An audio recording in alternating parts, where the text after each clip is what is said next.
Nasubukan mo na mag-trade ng manual at paulit-ulit ka pa rin nasusunugan. Maybe you are busy with your profession or your career. Maybe you are abroad at nagtatrabaho ka ng marangal. Or maybe you are professional. At ang hirap pagsabayin kapag ka nagbabantay ka sa chart.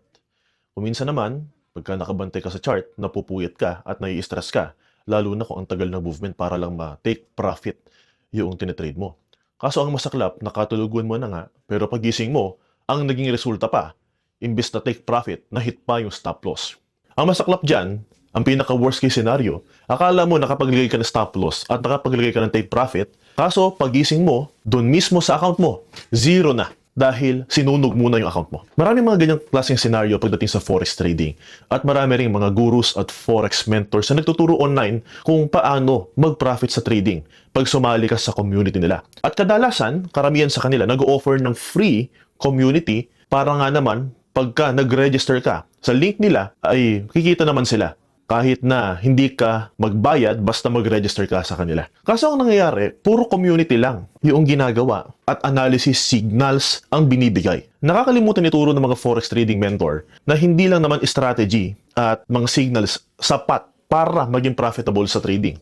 Kundi after mo ituro yung strategy at analysis mo, make sure maibigay mo rin yung checklist na susundan ng mga students mo para kumita sila. At hindi dapat laging nakabantay sa chart. Nakakalimutan nila ituro na dapat pagka ikaw ay nag-trade, hindi ka dapat nakabantay sa chart at laging nag-a-analyze. Kahit 15 minutes a week lang, kahit isang beses ka lang dapat tumingin sa screen mo, at kapag ka nag-execute ka ng trade mo, doon ka na, papanatag, at hindi ka dapat nakabantay. Kaso ang nagiging problema, ang daming sinasalihang mga signal groups, Telegram. Tapos yung mga mentor, ang daming tinuturo ng mga indicator. May ibang hindi naman nagtuturo, nag-a-analyze lang.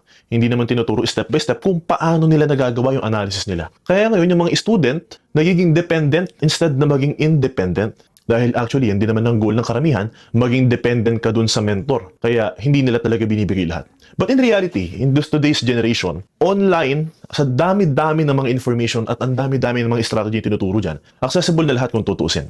Pero ang mindset ng karamihan, hindi dapat daw ituro lahat. Where in reality, kahit na may ituro mo lahat, kahit ibigay mo lahat ng nalalaman mo, hindi naman talaga ma-apply agad-agad yan. Dahil kailangan pa rin ng tinatawag na discipline, commitment. Kasi kung wala kang discipline, kahit tama yung strategy mo, pagka naunahan ka ng emosyon mo, bigla ka pa rin magte-trade kahit na hindi pa naman sana dapat. At yes, may discipline ka, pero kung wala kang commitment, wala kang consistency. Siguro, nag-analyze ka ngayon, tapos nag-execute ka, pero hindi mo naman sinundan yung lahat sa trading plan mo, hindi pa rin magiging profitable in the long run. Sino rito, ang goal ay maging profitable consistently at the same time lumago yung trading fund. Ang pinaka-purpose natin sa forex trading ay hindi lang naman talaga mapalago yung capital natin sa pagte-trade natin, kundi ma-preserve natin, ma-protektahan. Kahit ano pang lot size ang ilagay mo at kahit gaano pa kalaki yung fund mo, pag hindi mo na-protektahan yan at hindi ka nag-stick sa trading plan, masusunog at matatalo ka sa ayaw at sa gusto mo. Kaso ang problema, karamihan sa atin busy, may mga trabaho, may mga negosyo, may sariling pinag-uukulan ng oras at panahon. So paano nga tayo magiging profitable sa trading? Dahil kailangan consistent yan.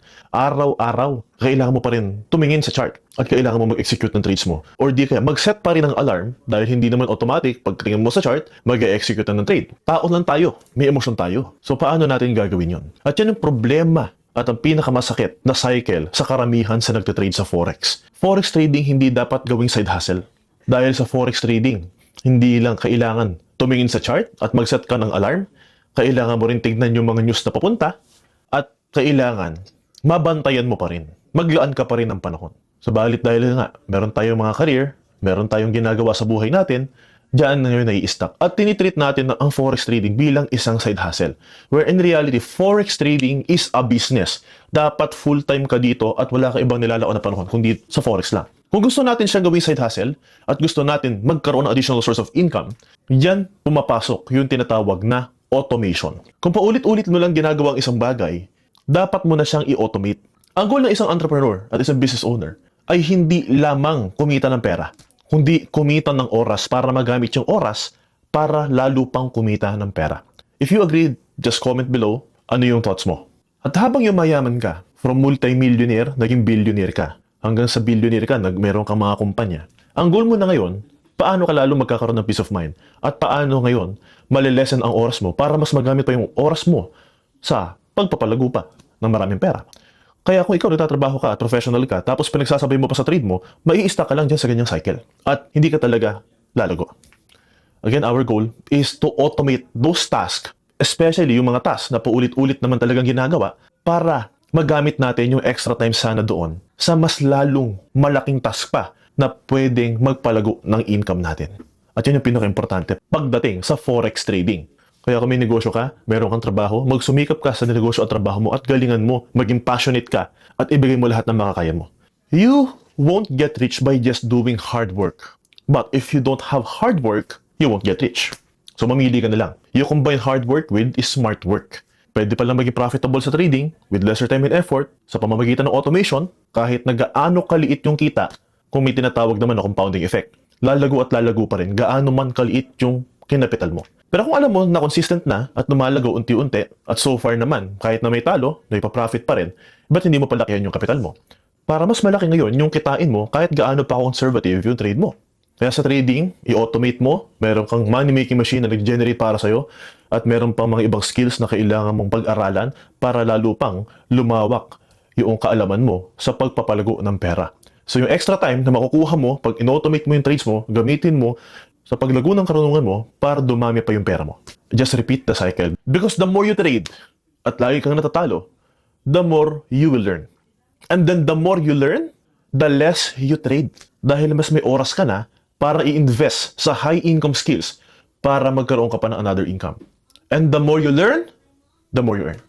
Just repeat the cycle over and over again until you eventually reach your desired monthly income at hanggang sa magkaroon ka ng total peace of mind at time freedom. Because the real freedom is not just financial freedom, but time freedom. If you found so much value in this video, comment below your thoughts and make sure you subscribe to my YouTube channel for more valuable lessons like this.